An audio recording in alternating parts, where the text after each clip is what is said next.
Good morning students. आज हम start करने जा रहे हैं exercise 4.3 chapter 4 class 10th। Question number 3, find the two numbers whose sum is 27। Sum का मतलब क्या होता है? प्लस। दो नंबर्स ऐसे हैं जिनका प्लस करके हमारा आंसर कितना आ रहा है? 27 एंड द प्रोडक्ट इज 182। तो सोल्यूशन कैसे स्टार्ट करेंगे? जो भी हमने निकालना होता है, टू नंबर्स निकालने हैं, तो एक नंबर को हमने x मान लिया, दूसरे नंबर को हमने y मान लिया। फर्स्ट सिचुएशन के अकॉर्डिंगली उसने हमें क्या बोला है कि x प्लस वाई सम, इन दोनों नंबर का सम कितना है? 27। तो y की अगर मैं यहाँ से वैल्यू निकाल लूं तो x उधर जाके क्या बन जाएगा? 27 minus x. Now next condition हमें दी हुई है कि इन दोनों नंबर्स का प्रोडक्ट मतलब x इंटू वाई हमें कितना दिया हुआ है? 182। Is it clear? अब हमने क्या करना है? x इंटू वाई की वैल्यू मैंने ये निकाली है 27 minus x is equal to 182। Just अंदर मल्टीप्लाई कर लो।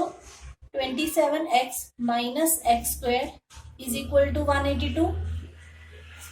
Change this equation in the quadratic form. कैसे करेंगे?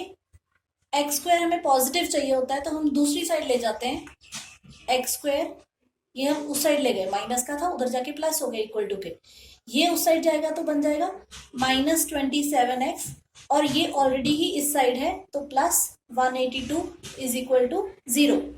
तो हमारे पास ये क्वाड्रेटिक इक्वेशन फॉर्म हो गई। अब बाय फैक्टराइजेशन हमने क्या करना है? इस इक्वेशन को सॉल्व कर लेना है। कैसे करेंगे?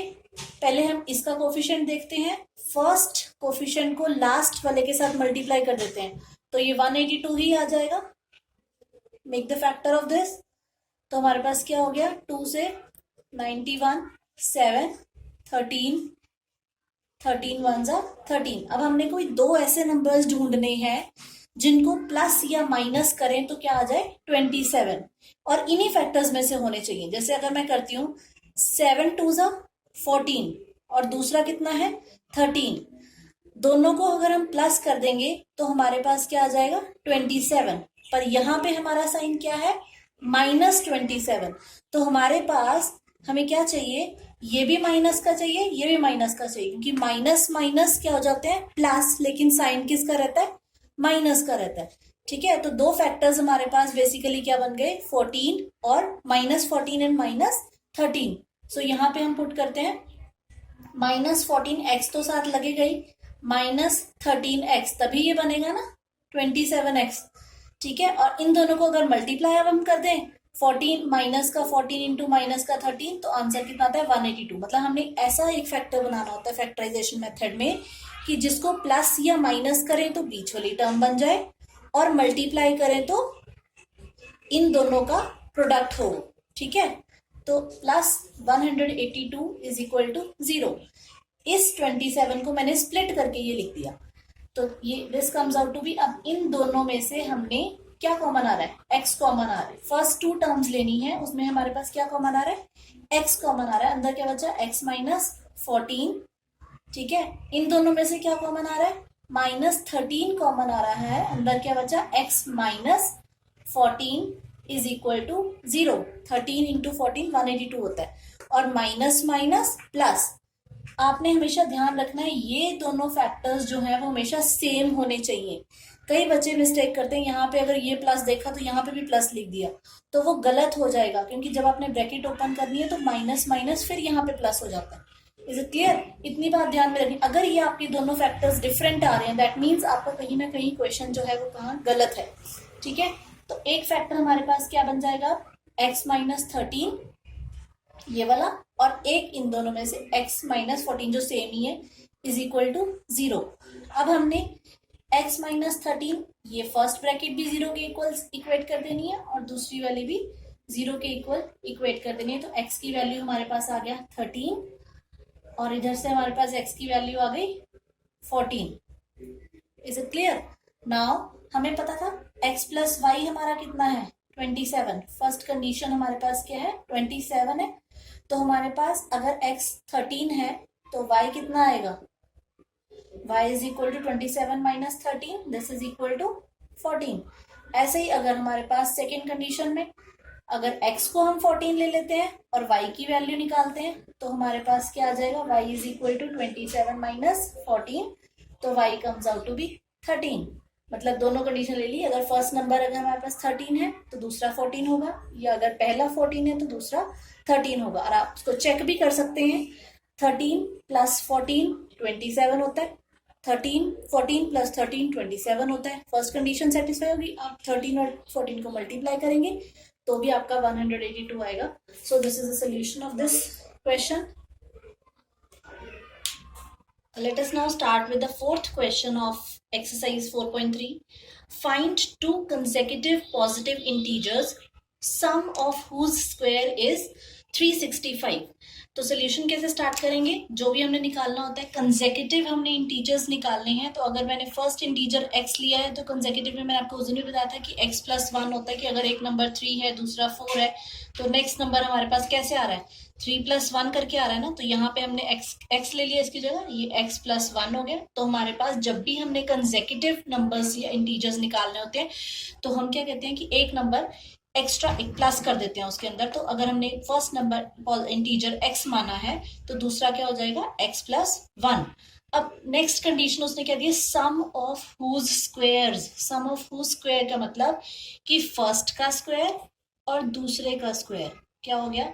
अगर मैंने फर्स्ट का स्क्वायर किया तो x का स्क्वायर हो गया, x प्लस 1 का होल स्क्वायर हो गया। सम इन दोनों का भी क्या करना है, हमने सम करना है। According to question first integer का स्क्वायर और दूसरे इंटीजर के स्क्वायर को हमने क्या कर देना है, उनका सम कर देना है।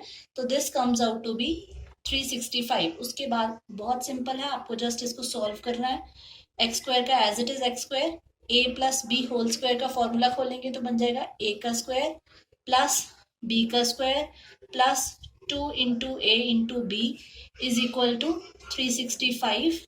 This comes out to be x square plus x square कितना हो गया, 2x का square plus 1 plus 2x is equal to 365। Numbers को एक साइड ले आते हैं तो हमारे पास क्या हो जाएगा, 2x स्क्वायर प्लस 2x लिखते भी उसी अकॉर्डिंगली है। सबसे पहले हाईएस्ट पावर फिर उससे lowest, then we have numbers minus 365 is equal to 0, और we can write it as 2x square plus 2x minus 364 is equal to 0। 365 में से 1 माइनस कर दिया और साइन बड़े नंबर का आता है तो माइनस हो गया। अब आप देख रहे हैं कि इसमें से 2 कॉमन आ रहा है तो 2 कॉमन ले सकते हैं हम। क्या बचा अंदर, x square plus x minus 182 is equal to 0, और ये वाला 2 भी दूसरी साइड जाके क्या बन जाएगा, 0 बन जाएगा। तो this comes out to be x square plus x minus 182 is equal to 0। अब ये वापस क्वाड्रेटिक इक्वेशन फॉर्म हो गई है हमारी। अब हमने क्या करना है, इसके फैक्टर्स बनाने हैं। 182 के फैक्टर्स बनाएंगे, यहाँ पे कोफिशिएंट 1 है तो 1 को 182 से मल्टीप्लाई करेंगे सेम ही आएगा। तो ये पहले वाले की तरह ही फैक्टर बन गया, same to same third question की तरह ही 13 इंटू 1। अब हमने कोई ऐसे दो नंबर्स ढूंढने हैं जिसको प्लस या माइनस करें तो बीच में क्या आ जाए, इसका कोफिशिएंट कितना है, अगर कुछ नहीं होता तो 1 आ जाए, ठीक है। तो अगर हम करेंगे 2 7 14 और ये हमारे पास 13 है, 14 माइनस 13 कितना होता है, 1, तो बन रहा है ना 1। तो ये हमारे फैक्टर्स आ गए। इसका मतलब प्लस का 14x माइनस का 13x। आपने x को नहीं भूलना, वो हमने दो नंबर्स निकाले थे लेकिन इसके साथ कोफिशिएंट में x का कोफिशिएंट बनेगा ये, तो x जरूर लगाना है। Minus 182 is equal to 0। Is it clear. अब वही फर्स्ट 2 में से कॉमन ले लेंगे तो क्या बन जाएगा, x कॉमन आ गया प्लस 14, इन दोनों में से क्या कॉमन आ रहा है, माइनस का 13, अंदर क्या बचा x plus 14 is equal to 0, क्योंकि जब हम ब्रैकेट खोलेंगे तो माइनस प्लस माइनस हो जाएगा। 13 14 182। So this comes out to be x minus 13 x plus 14 is equal to 0। फिर वैसे ही x माइनस 13 एक 0 हो जाएगा और x plus 14 is equal to 0। तो x की वैल्यू यहाँ से क्या आई, माइनस 14, जो कि हम इस वैल्यू को क्या कर देंगे, रिजेक्ट कर देंगे, क्योंकि हमें क्या दिया हुआ उसने, पॉजिटिव इंटीजर। पॉजिटिव इंटीजर बोला था ना, तो पॉजिटिव का मतलब होता है प्लस की वैल्यू ही लेनी है हमने। तो इधर से हमारे पास x क्या आ जाएगा, x इज इक्वल टू 13। तो फर्स्ट इंटीजर हमारा इसका मतलब 13 आ गया, और सेकेंड इंटीजर हमारे पास क्या था, ये फर्स्ट इंटीजर हो गया और सेकेंड इंटीजर हमारे पास क्या था, second integer is x plus 1, तो this comes out to be 13 plus 1 is equal to 14. तो हमारे दो इंटीजर्स कौन कौन से आ गए, एक 13 और एक 14. So here is the solution of this question. Now let us move on to the fifth question of exercise 4.2. क्या कह रहा है वो, the altitude of a right triangle is 7 centimeter less than its base. Base से, base अगर हमारा ये है x मान लो, तो एल्टीट्यूड, एल्टीट्यूड का मतलब जो हाइट होती है उसकी, वो क्या है 7 centimetres less than its base. तो अगर बेस x है तो इससे 7 कम, मतलब हम क्या कर देंगे x माइनस 7. तो हाइट कितनी हमारे पास हो जाएगी x माइनस 7. और हमें क्या दिया हुआ है, the hypotenuse is 13 centimetre. You know that hypotenuse क्या होती है, लॉन्गेस्ट साइड. लॉन्गेस्ट साइड हमें कितनी दी हुई है 13 सेंटीमीटर.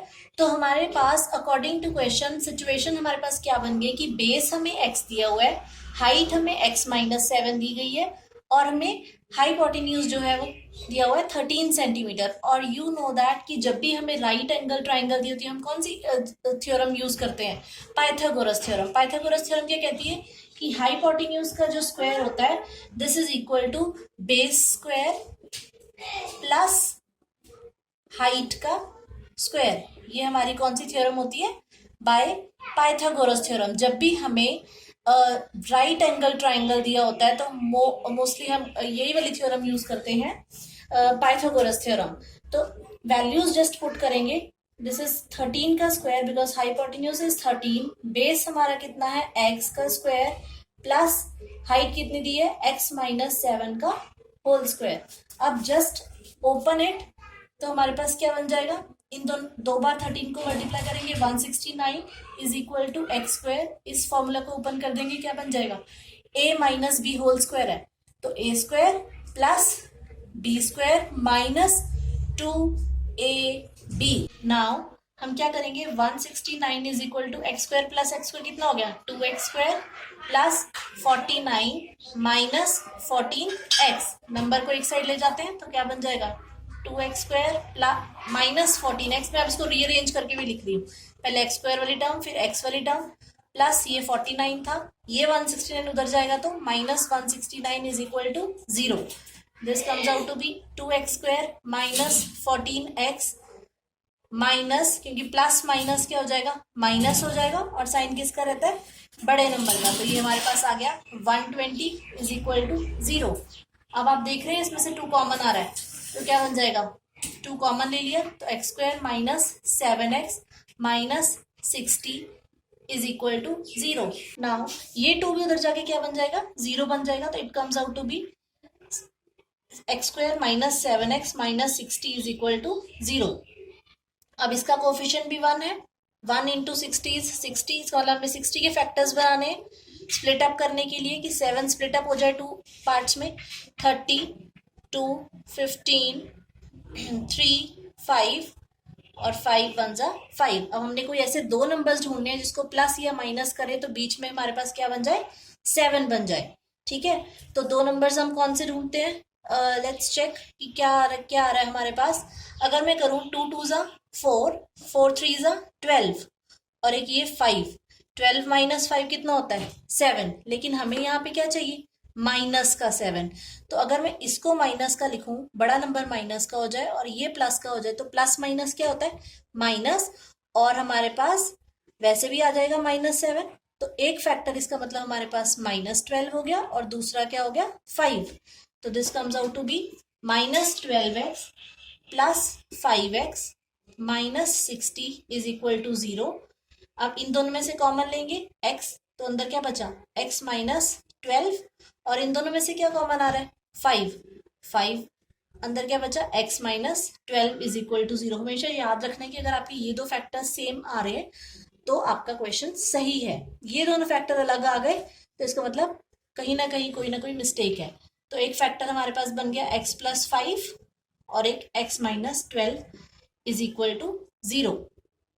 Is it clear. अब वही x प्लस 5 को 0 ले लेंगे और x माइनस 12 को भी 0 ले लेंगे, मतलब एक एक फैक्टर को इक्वल टू 0 से इक्वेट कर देंगे. तो x की वैल्यू आ गई -5। आपको पता है कि कभी भी कोई भी साइड जो है वो माइनस में नहीं आ सकती, तो इस वैल्यू को हम क्या कर देंगे, रिजेक्ट कर देंगे। और यहां से हमारे पास x की वैल्यू आ गई 12। इसका मतलब हमारा बेस कितना आ गया, 12 सेंटीमीटर। और हाइट हमारे पास कितनी थी, हाइट हमारे पास ये देखो x-7 था ना, x-7 का मतलब हमारे पास क्या हो गया, x-7 का मतलब हो गया 12 - 7, this comes out to be 5 centimetre. So आपका बेस और हाइट दोनों फाइंड आउट हो गए। उसने बोला था ना find the other two sides, तो अदर टू साइड्स ये आ गई। तो विद दिस आपका ये 5th क्वेश्चन भी कवर अप हो गया। Now let us move on to the 6th question of exercise 4.2. क्या कह रहा है वो, तो cottage industry produces a certain number of pottery articles in a day. It was observed that on a particular day the cost of production of each article, मतलब जितने भी हम नंबर ऑफ आर्टिकल्स प्रोड्यूस कर रहे हैं, मान लो कि अगर हम x आर्टिकल्स प्रोड्यूस कर रहे हैं तो जो उसकी कॉस्ट हो रही है, it was observed that in a particular day the cost of production of each article was 3 more than twice the number, 3 more than twice the number of article। तो नंबर ऑफ आर्टिकल्स हमारे पास कितने हैं, x, ठीक है, पर उससे कितने ज्यादा है, 3 more than twice the number of article। तो हमारी कॉस्ट ऑफ प्रोडक्शन एक दिन की क्या बन रही है, ईच आर्टिकल की 3 मोर का मतलब +3, किससे 3 more, twice the number of article, twice का मतलब 2 टाइम्स, नंबर ऑफ आर्टिकल कितने थे x, तो 2x + 3। अब total cost, if the total cost of production on that day was ₹90, total cost कितनी है 90। मान लो कि अगर मैंने 5 पेंसिल्स खरीदी और एक पेंसिल की कॉस्ट 2 रुपीज की है और मैंने टोटल कॉस्ट निकाली है 10, तो आपका 10 ये कैसे आएगा, मल्टीप्लाई बाय 2 करके आएगा ना।